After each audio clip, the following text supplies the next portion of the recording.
Number 9. Moose Jaw Tunnels. For decades, officials in the sleepy Canadian city of Moose Jaw in Saskatchewan denied rumors about the existence of an underground network of tunnels directly beneath the streets. But when part of the city's main street collapsed during the 1970s, it became increasingly difficult to deny that the tunnels were there, so the authorities eventually stopped trying. The subterranean labyrinths were eventually excavated, proving that the senior citizens who claimed to remember them had been speaking the truth all along. Chinese railway workers built the tunnels starting in 1908 as a hiding place from the rampant discrimination they faced for allegedly stealing jobs from white people. Laborers also retreated into the underground complex to avoid the hefty head tax that had been imposed on immigrants who lacked legal status. The system was accessed through the basements of buildings owned by legal Chinese immigrants. It was used for many years, with some of its inhabitants even raising families in it. The tunnels gained a secondary use as a bootlegging hub during the 1920s, when Canada and the US implemented prohibition laws banning the manufacture and sale of alcoholic beverages. During that time, the Chicago mob established a suspiciously regular presence in Moose Jaw.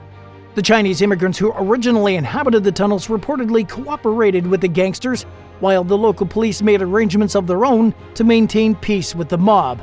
In the meantime, the city's mayor took a hands-off approach to the situation entirely. During the Prohibition era, the tunnels housed a seedy underworld of prostitution, gambling, and other vices. Al Capone was rumored to have spent time there, and it was said that he even moved in briefly to avoid capture by the American feds. Today, the network is a tourist attraction that offers historical reenactment and guided tours. At number 8. Muroto Sky Resort. The futuristic-looking new Muroto Sky Resort was conveniently located near the tip of Japan's Cape Muroto Peninsula, which was both scenic and accessible by highway. And while on the island it's on, Shikoku is largely considered by locals to be a sort of hillbilly town, the area is popular among tourists. The new Muroto Sky Resort was likely built during Japan's bubble era, which lasted from roughly 1970 to 1990, and it was characterized by whimsical but not very functional architecture. But with little more than a restaurant, a video game arcade, and 2 viewing platforms offering a glimpse of the area's breathtaking scenery, the modern-looking site was hardly a resort at all. The business closed in 1978 for unknown reasons. Since then, the property has been essentially stripped bare, and the view of its surroundings has been littered with newly constructed towers and other buildings. The site has reportedly fallen even further into ruin after gaining popularity among the urban exploration community and receiving an influx of curious visitors. Despite the construction of at least 3 bridges in the region over the last several decades, the former New Muroto Sky Resort remains isolated and is therefore unlikely to be revived at any point in the near future. Number 7. Ark D0 Bunker. In 1953, Yugoslavian dictator Josip Broz Tito instructed his army to build a secret bunker at the base of a large remote hill to serve as an emergency headquarters for him and members of his inner circle. Located in the town of Konjic, in what now is Bosnia and Herzegovina, it took 26 long years to build and remained a complete secret from the public until the breakup of Yugoslavia during the 1990s. The horseshoe-shaped bunker's official name was Arimska Ratna Komanda, or ARK-D0 Complex. It contained over 100 rooms including living quarters, offices, conference rooms, planning rooms, and everything else that was required to sustain a small population and enable the continuance of government during a nuclear war. There were 2 kitchens, 5 bathrooms, access to cable TV, a cryptography center, a hospital operating room, and a communications station. The bunker was built to sustain a 20-kiloton nuclear blast and was stocked to keep 350 people alive for 6 months. It was climate-controlled and had its own water and electrical systems, along with backup systems in case of a failure. Tito died in 1980, just a year after construction was finished, and the bunker was maintained but not used. During the Bosnian War, it served as a supply base. At one point, there were plans to blow it up, but someone rigged the wiring. Today, the site remains preserved in its original state, making it one of few Yugoslavian landmarks that remain undestroyed. Number 6. Peter Grant Mansion. Canada's largest house is an unfinished 65,000 square foot mansion in northern Ontario. Construction started in 2005. It was supposed to be the dream home and corporate office of multi-millionaire lumber tycoon Peter Grant. The original plans called for the installation of an art gallery, waterfalls, a golf course, a squash court, and other luxurious amenities. The sprawling estate features 2 elevators, an observation lighthouse, an indoor pool, a huge jacuzzi, 2 30-foot fireplaces, and a boathouse with enough space to house a 40-foot yacht. Grant ran into financial difficulties when the lumber industry took a downturn in 2007, followed by the 2008 global recession. Construction on the home stopped that year and never resumed, leaving it with plywood floors, unfinished walls, and incomplete wiring. The house has also been vandalized repeatedly.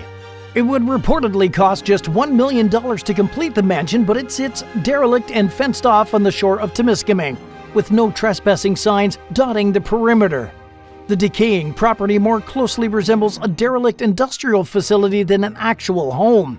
A Toronto-based company bought the mansion for $25 million but has done little with it, leaving locals frustrated as it becomes an even bigger eyesore with time. In 2021, the Daily Mail reported that it's unclear who the mansion's current owners are, but they allegedly haven't paid property taxes in 3 years and seem to have no clear plans for the property. What should happen to the property? Should someone finish construction or should it just be torn down? Tell us what you think in the comments below and hit subscribe while you're at it. Number 5. Sealand. Great Britain's Thames and Mersey estuaries are home to a series of decaying towers known as the Mansell Sea Forts. Built in 1942, these seemingly out-of-place structures were used by the British Army and Navy to protect vital shipping lanes from the Germans during World War II. The forts were built offshore before being sunk into place. Each Navy fort had 7 floors and housed 120 sailors. The Army forts, on the other hand, looked a bit different. They were constructed in groups in a futuristic architectural style and were often connected by walkways. The Mansell forts were decommissioned and abandoned during the 1950s. Over the following decades, several of them were occupied and repurposed by pirate radio broadcasters, but most were eventually left behind, and although the forts still stand today, they're mostly unusable due to their state of decay. One exception is the so-called Principality of Sealand, a self-proclaimed state that declared its independence in 1967 after a man named Paddy Roy Bates moved there to air his pirate radio station. Located off the Essex coast, roughly 7.5 miles from the nearest land, the site was originally known as HM Fort Ruffs. Bates named himself the Prince of Sealand, and his wife became Princess Joan. In addition to having a royal hierarchy, Sealand also has its own flag and currency. And while the British government does not recognize the micronation sovereignty, it also doesn't go out of its way to interfere with the goings-on there. Sealand consists of a north and south tower. Inside the north tower, there's a gym, a chapel, and a jail cell. Bates once held an invading German intruder in the jail cell for 3 months, releasing him only after a diplomat was sent to negotiate his return. There's also a fully functioning living quarters including bedrooms, bathrooms, a kitchen, and other spaces that were once used by the 50 or so people that lived in Sealand when its population peaked during the 1970s. Today, the fort remains under the care of Bates' son and the current prince, Michael. Although he no longer lives there full-time, his grown children are also heavily involved in Sealand's operations and upkeep. Number 4. Campanopolis. Outside Buenos Aires, there's a whimsical Willy Wonka-like collection of buildings known as Campanopolis. At first, it seems like a deserted village, but these cartoon-like distorted structures were never lived in. An eccentric millionaire named Antonio Campana bought the land with the intention of farming it shortly before Argentina entered a dismal period of dictatorship and oppression. During that period, the government seized his property and used it as a dump, bringing Campana's vision to an abrupt halt. He sued the government and, surprisingly, he won. After clearing 70 million cubic feet of garbage, Campana realized the land was useless for farming. Using some of the junk that the government left behind for him to clean, Antonio built Campanopolis in the 1980s. He planted trees, bringing wildlife back to the barren plot, and over the years his Dr. Seuss-like Fantasyland continued to grow. The site remains open to visitors today. At number 3, Muslimovo. During the 1950s, one of Russia's biggest dumping grounds for radioactive waste was located along the banks of the Teka River in the Ural Mountains. Billions of cubic feet of hazardous material were dumped into the river known as the Mayak nuclear complex. In 1957, a toxic explosion at Mayak released massive amounts of radioactivity into the atmosphere. The disaster affected as many as 270,000 people, but the government didn't bother to tell most of them. Some residents were relocated right away, while others were left to carry on with their lives as usual, unaware that they were inhaling copious amounts of radioactive toxins. The disaster finally became public knowledge when the Soviet Union collapsed during the early 1990s. In 2009, more than 50 years after the accident, residents of the hardest-hit village Muslimovo were given the choice to either relocate or receive a $30,000 payout. But many who chose the payout claimed that they never received it, while others were just swindled by crooked real estate agents. Villagers who opted to relocate were moved just a mile down the road, where their new settlement, Novo Muslimovo, remains well within the contaminated zone. Most of the homes in the old village were destroyed, while others were disassembled and moved to the new village.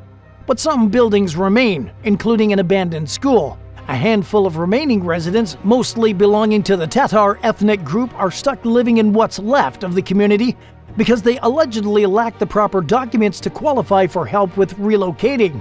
The nuclear plant still operates today, and many believe that it continues to dump hazardous waste into the river. Residents of both the new and old Muslimovo are plagued by health problems from radiation. When Radio Free Europe journalists visited the area and snapped photos, they were confronted by police, who made it clear that they were unwelcome. It seems as though the government remains intent on keeping the far-reaching effects of the Mayak disaster as quiet as possible. Number 2. JFK's Tropical Bunker. Starting 1960, the U.S. Navy Seabees got to work building a top-secret nuclear bunker for then-President John F. Kennedy near his Palm Beach winter home. Located on Florida's Peanut Island, its official name was the Detachment Hotel.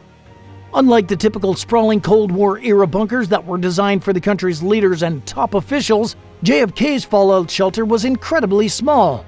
Contained within its cramped confines were 15 bunk beds, a simple communication center, a desk, a conference table, and an escape hatch leading to a helipad. The bunker was stocked with enough food and other necessities to last the president and up to 30 others for a month at the most.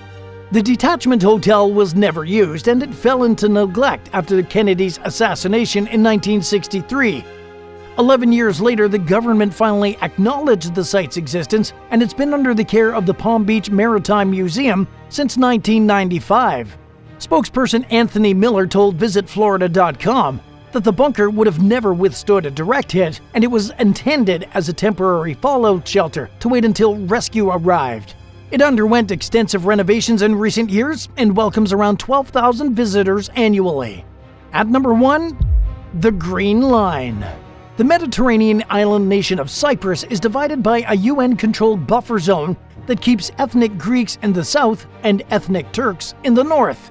Sometimes called the Green Line, this demilitarized zone was implemented in 1974 after Turkey invaded Cyprus. It stretches 112 miles across the island, measuring 11 feet wide at its narrowest point and 4.6 miles at its widest. Most of the buffer zone is heavily restricted, allowing only military and UN personnel to enter. For nearly half a century, it has sat mostly untouched and frozen in time. In the capital city of Nicosia, a decaying passenger jet sits outside the abandoned airport. Rusting vintage cars remain parked in lots as if they're still waiting to be sold or for their owners to get in them and drive away. Old stores and cafes line the empty streets, and once bustling commercial buildings are quietly falling apart. There are other areas along the buffer zone that are inhabited, as well as several crossing points between the north and south, which were opened in recent years amid cooling tensions between ethnic Greeks and Turks. But there are still many complicated issues to sort out, and for now, the buffer zone remains frozen in time. Thanks for watching. Which one of these abandoned places would you like to visit? Let us know in the comments below, and don't forget to subscribe. I'll see you next time. Bye for now.